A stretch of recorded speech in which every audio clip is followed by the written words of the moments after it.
In the entire history of the Roman Empire, there's one emperor who was so crazy his story sounds fake. His name was Caligula, and he was a monster. I'm talking about a guy who literally declared war on the ocean, wanted to make his horse a politician, and made watching people get executed a live event.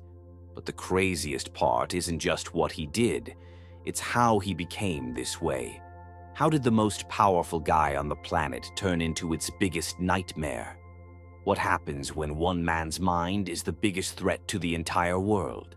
Today, we're diving into the insane story of Caligula and the terrifying things he did. Get this, they used to call him Little Boots. He was the son of a famous hero, and when he became emperor, everyone in Rome celebrated.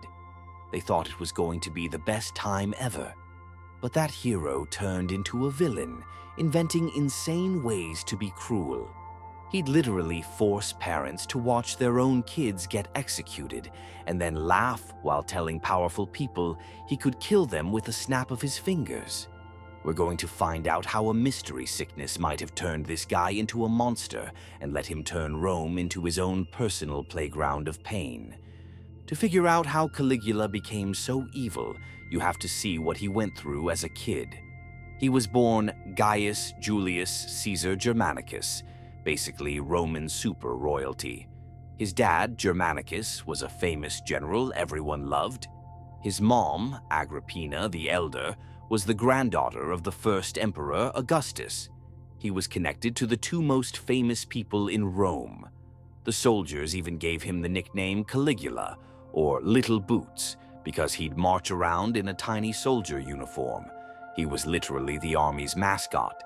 But being a Roman royal was insanely dangerous. When Caligula was just 7, his dad died, and everyone suspected the emperor at the time, Tiberius, had him poisoned. That was just the beginning. His mom got into a fight with Tiberius, and the emperor went crazy with paranoia. One by one, Caligula watched his family get destroyed. His mom and 2 older brothers were arrested for treason and died in prison or exile. Caligula was the last son left, but survival had a crazy cost. When he was a teenager, he was forced to go live on the island of Capri with the same guy who killed his family, Emperor Tiberius. Imagine that. For 6 years, he lived with this super paranoid tyrant. Historians say Capri was a non-stop party of cruelty. For Caligula, it was like getting a PhD in being an evil dictator. He had to pretend to be happy while he was probably terrified and furious on the inside. Tiberius himself even said he was raising a snake for the Roman people. This crazy childhood, full of death and fear, basically created a ticking time bomb. So when Tiberius finally died, the entire Roman Empire was pumped. The scary old emperor was gone, and now they had this good-looking 24-year-old superstar, Caligula. Everybody, from the politicians to the people on the street, was so excited. They thought he was going to be just like his amazing dad. And for the first few months, he was incredible.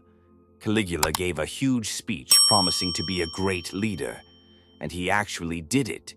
He stopped the bogus treason trials that Tiberius used to scare everyone. He even gathered up all the records from those trials and had a massive public bonfire.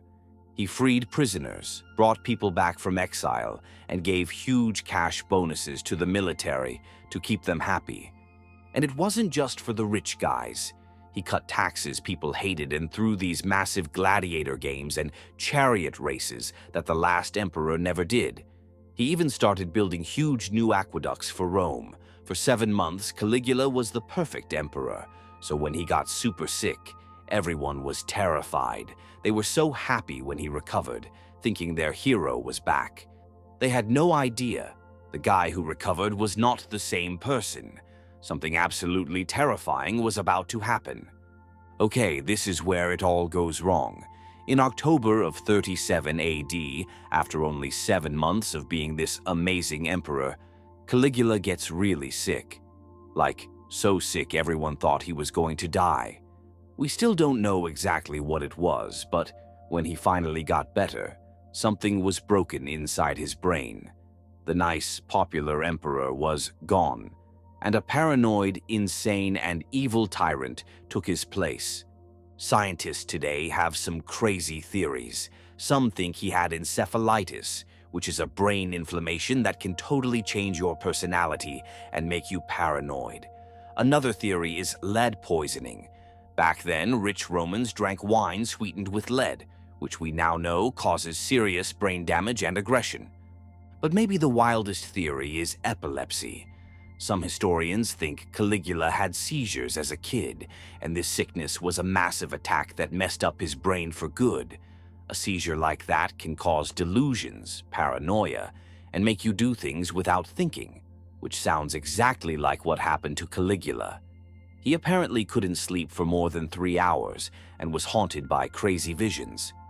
Or maybe it was all his childhood trauma just exploding after this sickness. Whatever it was, a virus, poison, or his brain just snapping, this illness was the turning point. It didn't just make him sick, it created a monster. With Caligula's mind completely broken, he turned the entire Roman Empire into his personal playground.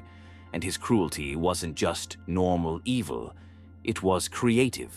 He literally invented new ways to torture people, not just their bodies, but their minds.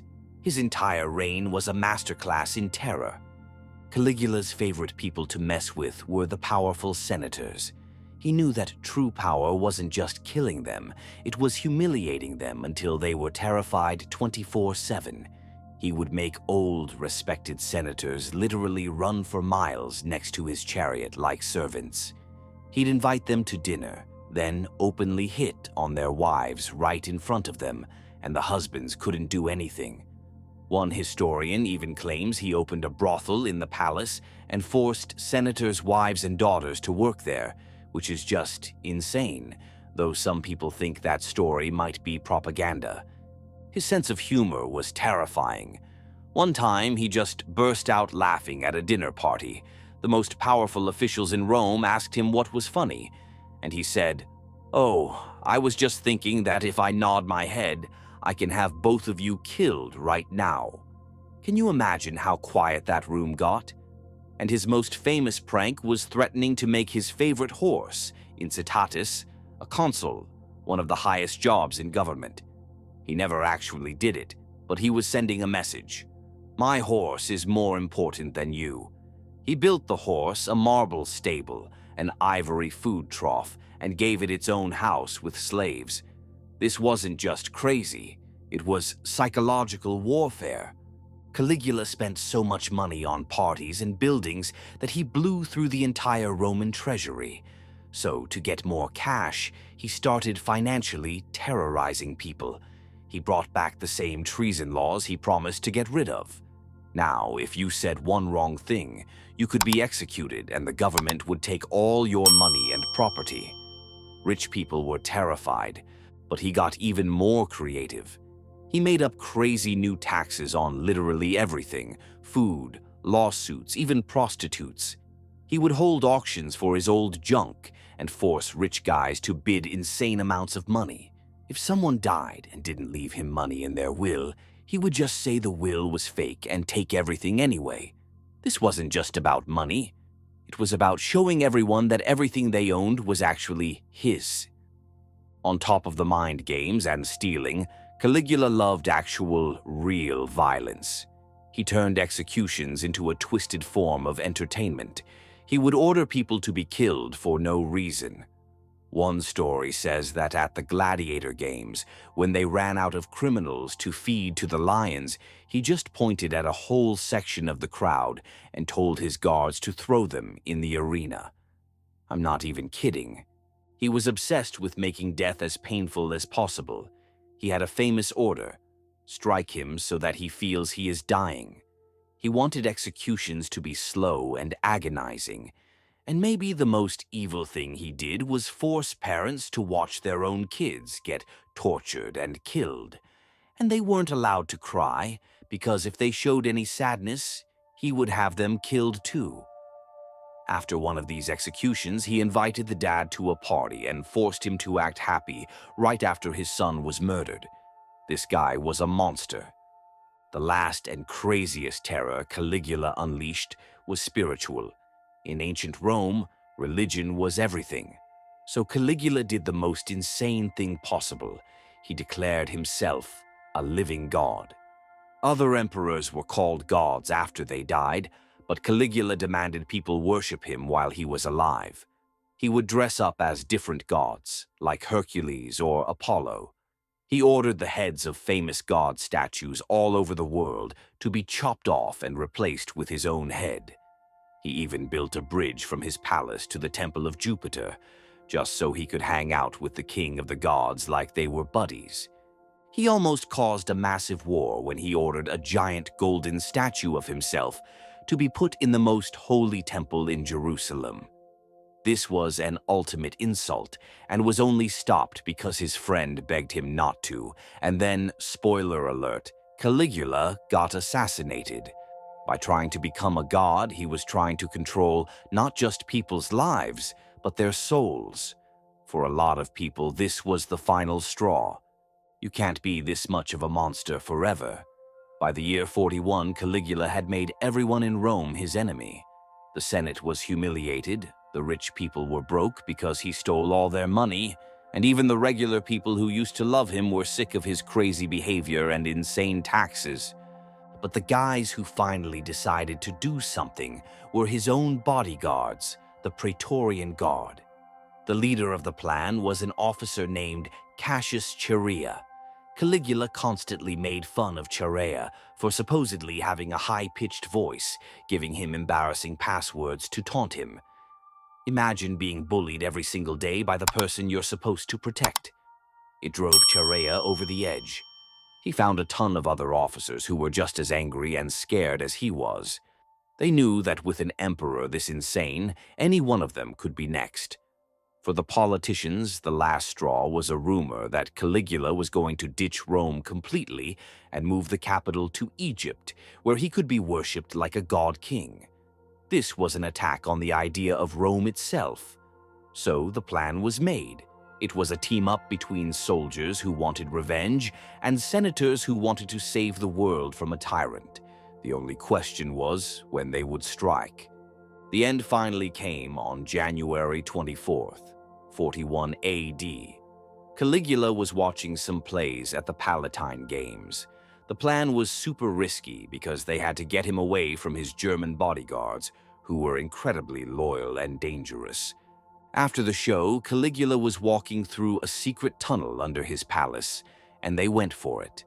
Cassius Chaerea, the guy he always bullied, walked up to him, said something, and landed the first hit. Then another guy hit him from the other side. Caligula fell to the ground, and all the assassins jumped in, stabbing him over and over again. They stabbed him more than 30 times, fueled by pure hate. They kept stabbing him even after he was dead. And the craziness didn't stop there. To make sure his family line was completely gone, the killers found his wife, Caesonia, and their baby daughter, Julia Drusilla. They stabbed his wife to death, and in all the chaos, his little daughter was killed too.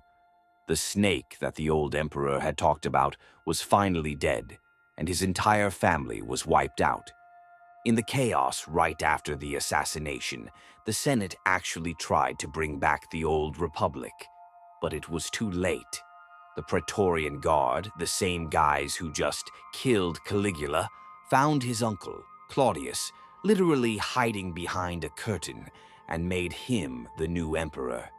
The system wasn't going anywhere. Caligula's reign was less than 4 years, but the damage he did was unbelievable. He proved just how terrifying one person with total power could be, and he became the blueprint for future evil dictators. Of course, we have to remember that most of the stories about him were written by his enemies, people who wanted to make him sound as evil as possible to prove they were right to kill him. So, was he actually insane from a sickness? Or was he a super smart but evil guy who just acted crazy to scare everyone into submission? The truth is probably somewhere in the middle, but his story is an insane warning about what happens when you give one person way too much power. Their mind can become a lab for inventing new, horrifying ways to make people suffer, and it can change history forever. So Caligula's story is absolutely one of the craziest from the ancient world. But was he the worst Roman emperor? Let me know in the comments who you think was the most evil emperor ever. And if you want to see more insane stories from history, hit that subscribe button and ring the notification bell so you never miss a video.